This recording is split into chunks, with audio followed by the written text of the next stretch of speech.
Bom, gente, agora partindo para a questão 7. Essa questão 7 é uma questão bastante chata, bastante teórica, em que você tem que fazer um monte de suposições para avaliar cada uma das afirmativas. Então é aquele tipo de questão que às vezes não vale a pena você começar por ela, às vezes vale a pena você deixar para o final se sobrar tempo, porque ela é uma questão que consome tempo ao você ter que analisar cada uma das alternativas. Mas de qualquer jeito eu vou trabalhar aqui com vocês, eu vou justificar cada uma delas, porque é falsa, porque é verdadeira, até a gente chegar na resposta, tudo bem?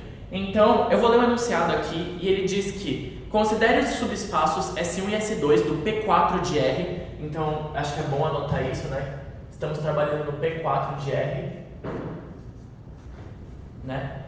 De P4 de R, definidos por S1 é gerado por T² menos T e T menos 1, certo? E o S2, ele é formado por todos os polinômios pertencentes ao P4 de R, tal que o polinômio calculado em 1 é igual ao polinômio calculado em menos 1, e isso tem que valer 0. E daí ele fala, assinale a alternativa correta e dá essas 5 alternativas. Antes de começar a resolver o exercício e avaliar as alternativas, o que a gente primeiro tem que fazer é analisar quem é S1 e quem é S2 de fato, tudo bem? S1, se você pensar sem muito rigor, fazendo combinações lineares aleatórias entre os dois vetores, então no caso eu vou escolher um lambda para multiplicar T2 menos T, mais um mi aleatório que multiplica o segundo vetor, que no caso é T menos 1. Isso daqui tem que dar igual, isso vai gerar todos os vetores do S1. Então, se isso daqui for diferente de 0, vocês concordam que vai ter um termo multiplicando T2? Então isso vai gerar um polinômio de segundo grau? Então, a dimensão de S1, por S1 estar gerando polinômios de segundo grau, vai ser igual a 3, né? Porque lembrando, a dimensão dos polinômios é sempre o grau do polinômio mais 1. No caso, a dimensão do P4 é igual a 5, porque é 4 mais 1. Então, como isso daqui pode gerar polinômios de segundo grau, a dimensão é 3. Porém, né, tem um ou aqui, que é no caso do lambda ser igual a 0. Se o lambda for 0, eu não vou estar mais produzindo polinômios de segundo grau, eu vou estar produzindo polinômios de só primeiro grau. Se eu vou estar produzindo polinômios de primeiro grau, a minha dimensão cai de 3 para 2.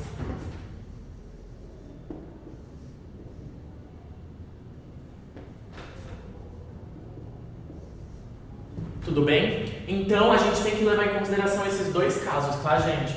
O caso em que a dimensão vale 3, porque o lambda é diferente de 0. Lambda é diferente de 0, tá? Porque daí eu vou estar gerando polinômios de segundo grau. E o caso em que o lambda é 0, gera polinômios apenas de primeiro grau, porque o mi é diferente de 0, e daí a dimensão cai para 2. Esse é o primeiro caso. Agora vamos analisar o S2. No S2, se eu pensar num polinômio qualquer de grau 4, eu vou ter o a elevado a x à quarta mais um b elevado a x ao cubo mais c elevado a x quadrado mais d vezes x mais z igual a 0. Igual a 0 não, né? Esse daqui vai ser meu polinômio. Meu polinômio é igual a isso. Tudo bem? Ele fala que o polinômio calculado em 1 tem que ser igual a 0 e que o polinômio calculado em menos 1 tem que ser igual a 0. Então eu vou fazer os dois casos já substituindo, tá, gente? Então no caso, meu P de 1 tem que valer 0. Portanto, se eu substituir o x, cada x por 1, eu vou ter a mais b mais c mais d mais z igual a 0. Tudo bem? E se eu fizer o P de menos 1, que também dá igual a 0, eu vou ter o quê? Menos 1 à quarta é mais 1, menos 1 elevado à terceira é menos, então aqui menos b, aqui é mais de novo porque é potência par, aqui é menos porque é potência ímpar, e aqui é e. Certo? O que acontece? Se eu somar essas duas equações, o que eu vou obter? Na verdade, mais fácil do que somar elas é se eu fizer a segunda, né, menos a primeira. Ou ao contrário, né, a primeira menos a segunda. Se eu fizer a primeira menos a segunda, fingindo que eu trocasse os sinais aqui, eu vou trocar os sinais, colocar os sinais em vermelho, só para vocês enxergarem. Aqui ficaria menos, aqui ficaria mais. Acho que é mais fácil eu copiar embaixo, né, gente? Para não haver risco de confusão. Então, vou anotar aqui do lado. Multiplica essa daqui por menos 1 e multiplica essa daqui por mais 1. Soma uma com a outra, né? Soma uma com a outra e olha o que acontece. A menos A, 0. B menos B dá 2B. C zero, aqui dá 2D. O E zero vai ficar igual a 0. Então eu posso dizer que B é igual a menos D. Eu simplifico os dois e passo o D para o outro lado. Tudo bem? Então eu já consegui tirar uma variável em função de outra. Eu já consegui perceber que B é função de D. Isso já é um começo, tá? Agora deixe-me ver onde eu vou apagar para poder continuar o exercício.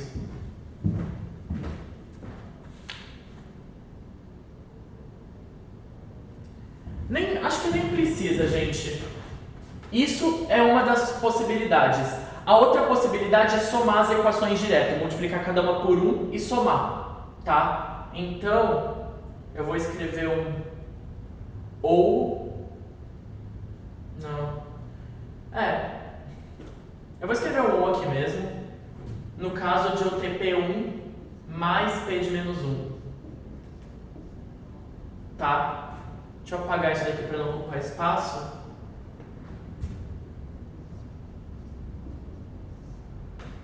Se eu fizer ou aqui, o que acontece?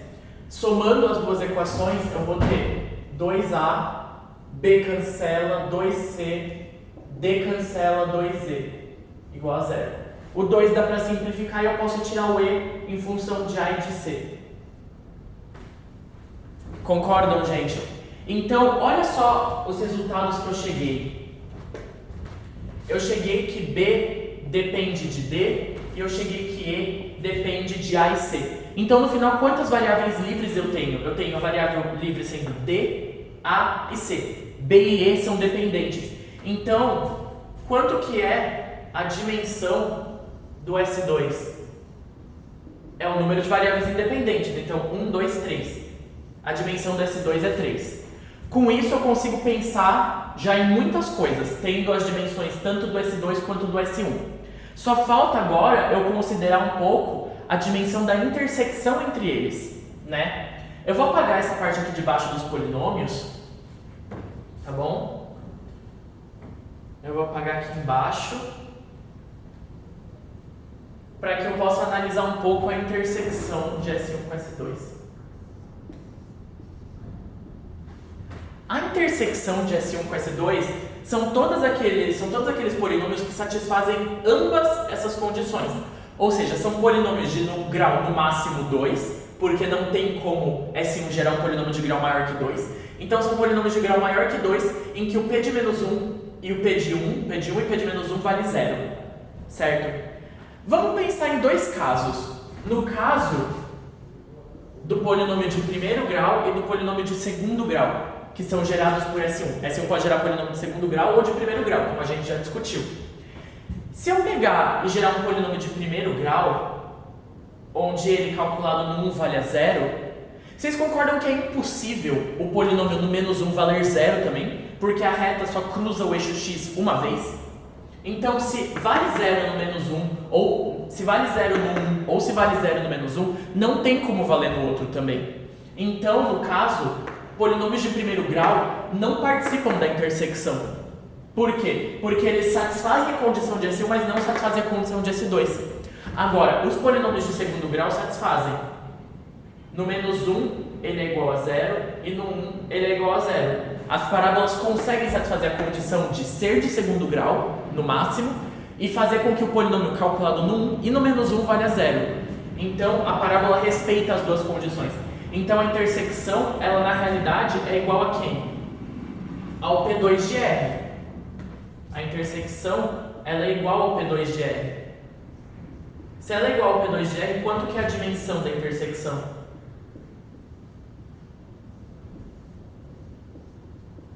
É igual a 3. Tendo em mão essas informações, agora a gente começa a analisar aquelas afirmativas. Tudo bem? Eu sei que a dimensão do S1 pode ser 3 ou pode ser 2, que a dimensão do S2 é igual a 3 e que a dimensão da intersecção é igual a 3. Então vamos com calma. S1 é igual ao P2 de R. O S1 é somente o P2 de R? São somente os polinômios de segundo grau? Não. O S1 pode também conter polinômios de primeiro grau, que é o caso em que o lambda vale 0 e anula esse primeiro termo, só vai ter os termos de primeiro grau. Então, a afirmativa A letra A é falsa, tá bom? Por esse caso anotado aqui. S1 mais S2 é igual ao P4 de R. Se eu tenho a dimensão do S1, se eu tenho a dimensão do S2 e da intersecção, basta aplicar o teorema da dimensão e ver se aquilo é verdade. Eu sei que a dimensão do P4 é 5, então vamos fazer a conta. Vou fazer aqui embaixo, eu acho que dá pra ver.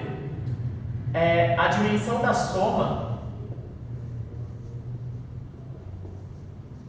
é a dimensão de um mais a dimensão do outro.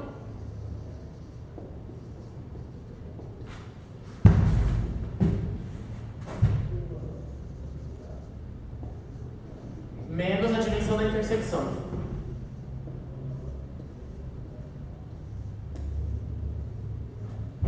Certo? Ai, meu Deus. A soma é o que eu quero descobrir. O S1, a dimensão pode valer 3 ou 2. Então isso daqui ou é 3 ou é 2. Certo? A dimensão do S2 vale 3. E a da intersecção vale 3. Correto? Então, se eu fizer as contas, quanto que isso dá? 3 mais 3 menos 3 dá 3. 2 mais 3 menos 3 dá 2. Então, me digam, 3 ou 2 é igual a 5? Não é. Então, não tem como S1 mais S2 gerarem um P4. Essa informação é falsa. Tá bom, gente? A afirmativa... Eu vou apagar isso aqui. Apago ou não apago? Vou apagar. Espero que tenha dado pra ler, tá bom?